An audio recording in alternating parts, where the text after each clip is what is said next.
Hey everyone, you're watching We Had That, and today I'm going to talk about the 1984 Wave 1 Kenner Superpowers figure, Green Lantern. The character of Green Lantern, whose original secret identity was Alan Scott, first appeared in All-American Comics number 16 in 1940. This Golden Age Green Lantern was very different from the Green Lantern that I was familiar with as a kid. By the end of the 1940s, superheroes weren't as popular as they had been, and the Alan Scott incarnation of Green Lantern went away for a while back in 1951. Near the end of 1959, a new Silver Age Green Lantern arrived on the scene. His secret identity was Hal Jordan.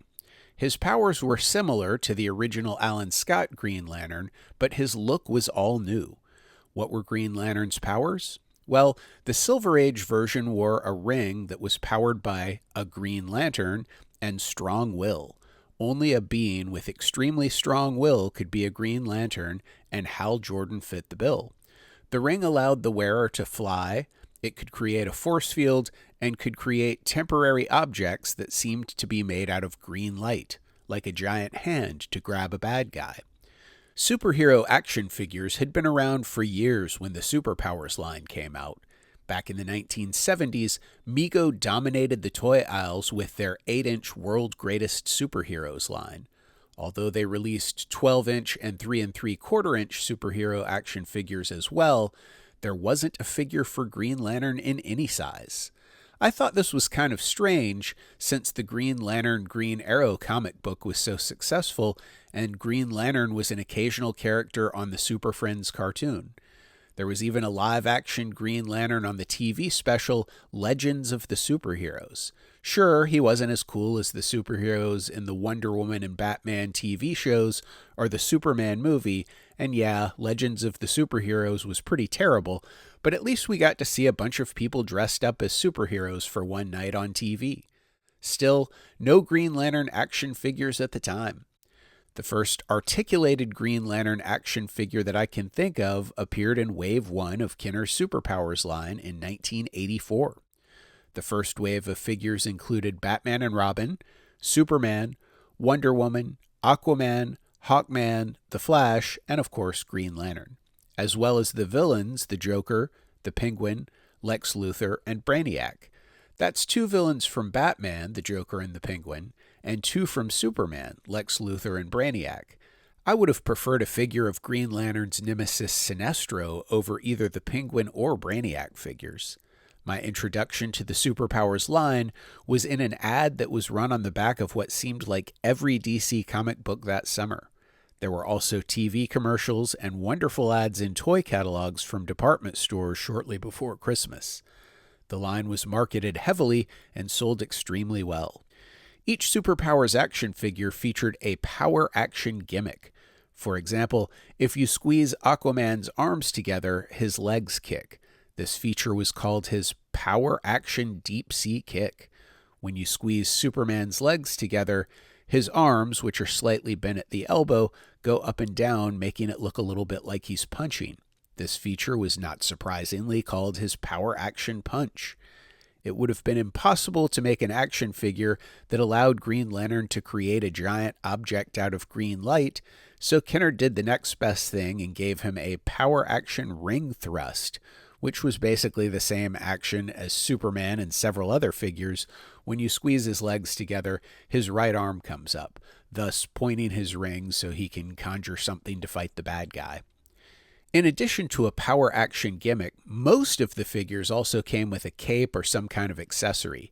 Green Lantern came with a little lantern like the one he used to recharge his ring in the comics. Each figure in Waves 1 and 2 also came with a little comic book. Green Lantern was no exception. His comic book was number 11.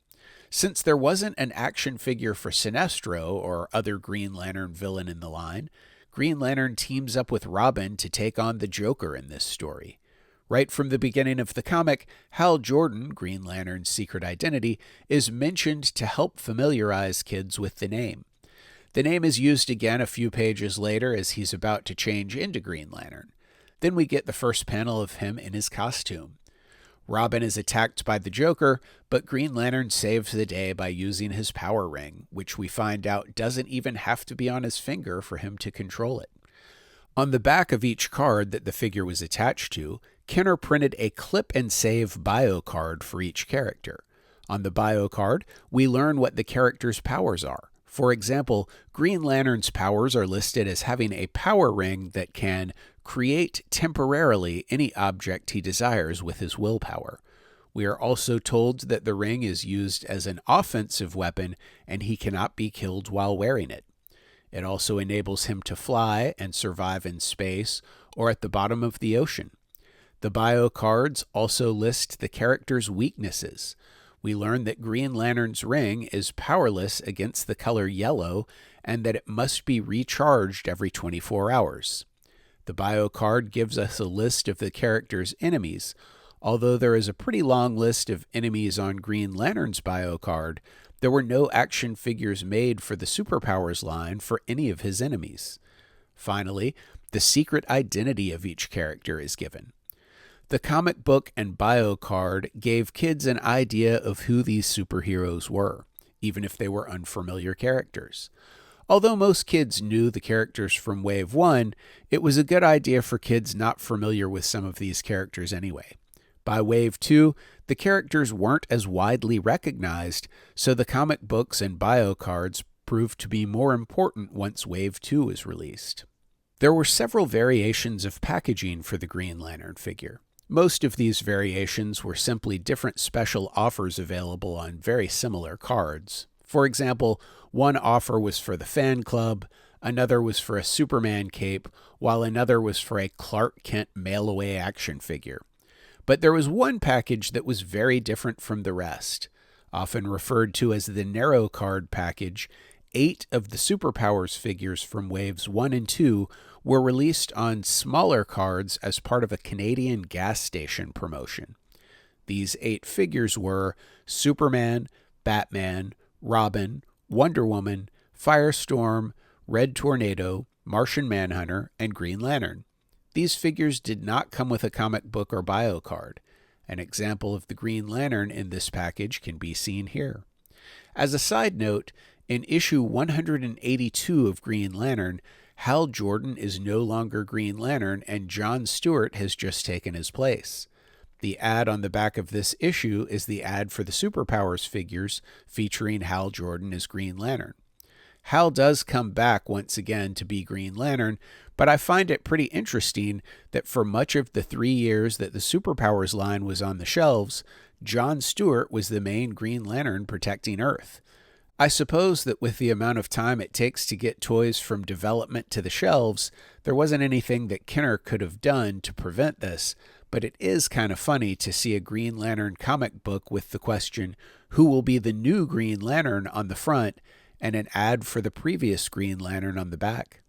Did you have any of Kenner's Superpowers figures as a kid, or do you collect them now? If so, which one was your favorite? Did you ever have the Superpowers Green Lantern figure? What do you think of him? Let me know in the comments below. Also, please give this video a thumbs up, and if you have a chance, it would be great if you would share it on social media. If you enjoy my content, please subscribe to my channel and hit that notifications bell. As always, thanks for watching.